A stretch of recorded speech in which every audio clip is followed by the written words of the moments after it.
ബിനുവിൻ്റെ കേസിൽ കുറച്ച് ടെൻഷൻ ഉണ്ടായിരുന്നു, പക്ഷെ നീ പറഞ്ഞപ്പോഴേക്കും അതങ്ങ് ശരിയായി. എങ്ങനെയാ നമുക്ക് കല്യാണത്തിനോട് ഡേറ്റ് എടുക്കണ്ടേ? ഈ കല്യാണത്തിൻ്റെ ഡേറ്റിന് വലിയ ഓപ്ഷൻസ് ഒന്നുമില്ല. നിഷിമ അടുത്ത വർഷം ലീവിന് വരുമ്പോൾ നമുക്ക് നടത്താം. അങ്ങനെ ആവട്ടെ.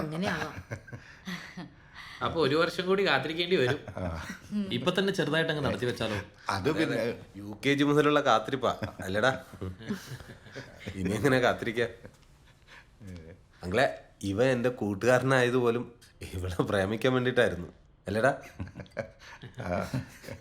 ഇവള് +2 ബാംഗ്ലൂർ പഠിക്കുന്ന സമയത്തെ ഇവൻ ഇടയ്ക്കിടയ്ക്ക് അവളെ കാണാൻ പോവായിരുന്നു. എന്നിട്ട് അവിടെ റൂമൊക്കെ എടുത്ത് പിന്നെ നമുക്ക് ഊഹിക്കാന്നല്ലേ ഉള്ളൂ.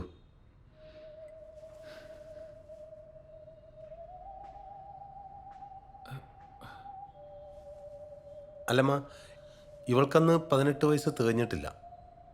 അല്ല, പോലീസിന് കേസെടുക്കാൻ പറ്റുന്ന ഒരു ക്രൈമാണേ പോക്സോ.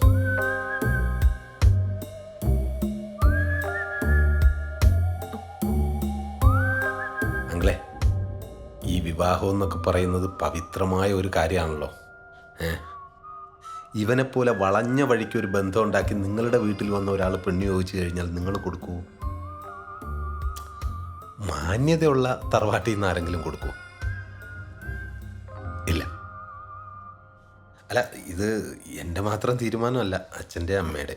ഇതെന്താ വിളിച്ചു വരുത്തി അപമാനിക്കണം? എന്നാൽ കുറച്ച് അഭിമാനിപ്പിച്ചേക്കാം. അത്രയും മഹത്തരമായ കാര്യമാണല്ലോ മോൻ ചെയ്തു കൂട്ടിയത്. അങ്ങളെ, ഇവളൊരു മീറ്റ് വിട്ട് കഴിഞ്ഞാൽ പൊന്നുമോനെ അകത്താ. അതറിയോ, ഇവന് ഫിനോയിൽ ബിസിനസിൻ്റെ ഐഡിയ കൊടുത്തതും ക്യാഷ് കൊടുത്തതും നിഷിമയായിരിക്കും. അല്ലാതെ നിങ്ങളുടെ കുടുംബത്തിൽ 10 പൈസ ഇല്ലല്ലോ. അങ്ങനെ ആയിരുന്നെങ്കിൽ ഡ്രൈവർ പണിക്ക് വരില്ല.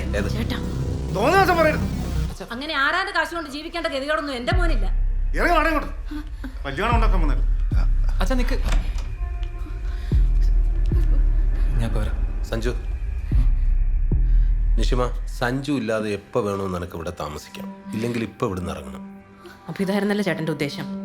നിഷിമ, നമ്മൾ തങ്ങളിൽ ഇനി സംസാരിക്കണ്ട. അച്ഛൻ്റെ അമ്മയുടെ സ്വത്തിൽ നിന്ന് ഒരു തരി പോലും നിനക്ക് കിട്ടുമെന്ന് നീ പ്രതീക്ഷിക്കണ്ട. ചേട്ടന്റെ കളി എന്തിനു വേണ്ടിയിട്ടാന്ന് എനിക്ക് മനസ്സിലായി. ഈ ഫ്ലാറ്റും കാറും ഞാൻ അധ്വാനിച്ചുണ്ടാക്കിയതാ. അതിനെന്താ തെളിവ്? തെളിവുണ്ടാക്കാൻ എനിക്ക് അറിയാൻ വളഞ്ഞിട്ടല്ല, എനിക്കിതൊന്നും വേണ്ട. എന്താ ചേട്ടാ ഇങ്ങനെ? എനിക്ക് അധ്വാനിക്കാനുള്ള കഴിവുള്ളിടത്തോളം കാലം ഉണ്ടല്ലോ, ഞാൻ തന്നെത്താൻ അധ്വാനിച്ചോളാം. അങ്ങനെ തന്നെയല്ലേ ഇതുവരെ ഉണ്ടായിട്ടുള്ളതും. പരമ കഷ്ടം. മോളെ,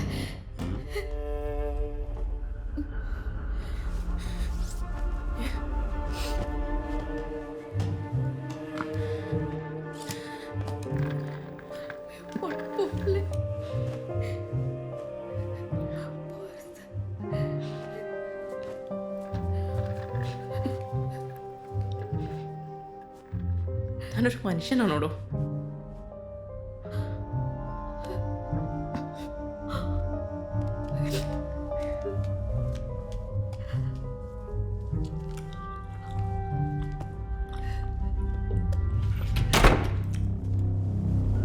പെൺകുട്ടികളെ ഇറക്കി വിടാൻ അത്ര പാടൊന്നുമില്ല അച്ഛാ. അവർ നന്നായിട്ട് ജീവിച്ചോളൂ. ഇനി ഇവിടുന്ന് നിഷിമയെ ആരും കോണ്ടാക്ട് ചെയ്യാൻ നിൽക്കരുത്. അത് നമ്മുടെ ബന്ധത്തിൻ്റെ കെട്ടുറപ്പിനെ ബാധിക്കും. അങ്ങനെ ഒരു മോളില്ല എന്നങ്ങ് വിചാരിച്ചാൽ മതി. You can. അച്ഛൻ്റെ നെഞ്ചുവേദനയൊക്കെ പോയല്ലോ അല്ലേ?